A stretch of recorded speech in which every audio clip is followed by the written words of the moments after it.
Craig here. I got some new devices in the mail the other day. Here they are. So let's start out with this one on the right. It's branded Edwards GS, and it has very familiar design, almost as if it could be the same type as one of my other... Oh, never mind, it's not. It's not the same, because that's a speaker. Speaking of the speaker, it says unusual power taps. You got maximum tap 4 watts, and the minimum is 1/2 watt.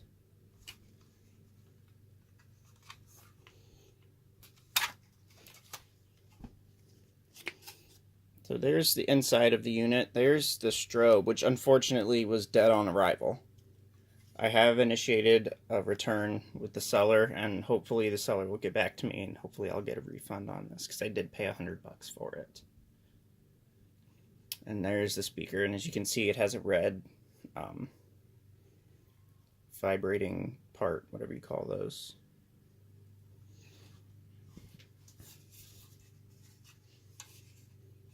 So that is an Edwards GS catalog number 896B-001. It is a 70 VRMS speaker with a maximum power tap of 4 watts with a response frequency between 400 and 4000 hertz with a strobe flash energy of 0.2 candela. Well, like I said, this thing's strobe was dead on arrival, and I did initiate a refund. I will leave an update in the comments or in the description below if I am able to get said refund, because like I said, I did pay $100 for this. As for the unit itself, I will do a functional speaker test just to prove that the speaker does work, if it does, which I hope it does. Anyway, let me go ahead and get my 892-6B out here. We can do a comparison. So, obviously, you know, and this is my 892-6B, by the way. 6B obviously has a stronger strobe. Mechanics inside, I think, may just be like a little bit different, if anything. Well, obviously you have this little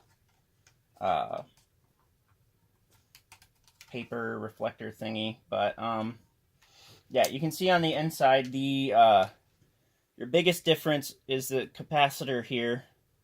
This giant capacitor. This one is about 2 to 3 times larger than this one. And I think actually that's the only difference on the inside, other than like the little power coils. No, actually this power coil I think is like broken slightly, but just from the little outside being broken, it shouldn't affect it too much. But yeah, your biggest difference is going to be this large capacitor here. Obviously with this one having a very larger capacitor, it's going to have a stronger flash energy, of course. But let's go ahead and look at the back. Obviously, this is a horn, this is a speaker, and as you can see, the speaker is heavily magnetized.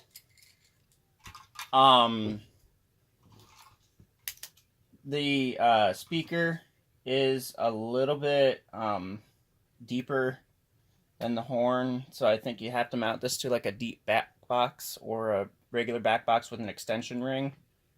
I do believe Edwards did make like surface mount back boxes, but I don't think that you could be able to use one made for this on this speaker because of the depth of the speaker.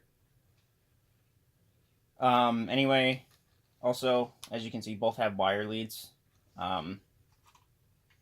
The plain wire leads are for the audible, and then the red and white ones and the black and white ones are for the strobe.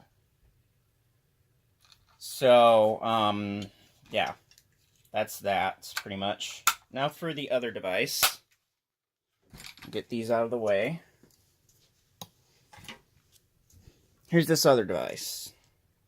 Now, first big thing you can notice is marked pull, tire, fire, and fuel. Or however you say that. That's French, if you're wondering. It's branded Simplex. And it has wire leads, and it has a very, very FCI-ish design. Although this, I can tell you right now, this pull station was not designed originally by FCI. So, let's go ahead and pull it. You can see inside there's like a weird little switch contact thingy. And then there's this note on how to reset it. I'll do a demonstration here in a minute. And you can also see it is ULC listed. There's a manual box, non-coded fire alarm for indoor locations only. This unit is a Simplex model number MS-301CB. So it's an MS-301 pull station with bilingual marking. So obviously MS-301C would just be English, MS-301CF would be French, and then CB is bilingual. The little instruction sheet that came with this it's just like a wiring diagram thingy. Doesn't really tell you much about the pull station itself. And right there, it's got like contact ratings and stuff. It's a very basic installation diagram. Anyway, to reset this is a very, very odd little process. So, when the station's open, this little contact here, you have to pull this up, and there's like a little bump on the side here that basically you're supposed to pull it all the way up until it hits that little bump or ridge or whatever. And then you insert a small screwdriver or tool in there, and it holds it in place. So then you can just pull the station up, pull that out, and it's reset. Like I said, it's a very, very odd little device. But I kind of like it. So anyway, that's those things. We'll do a functional test here of the speaker strobe.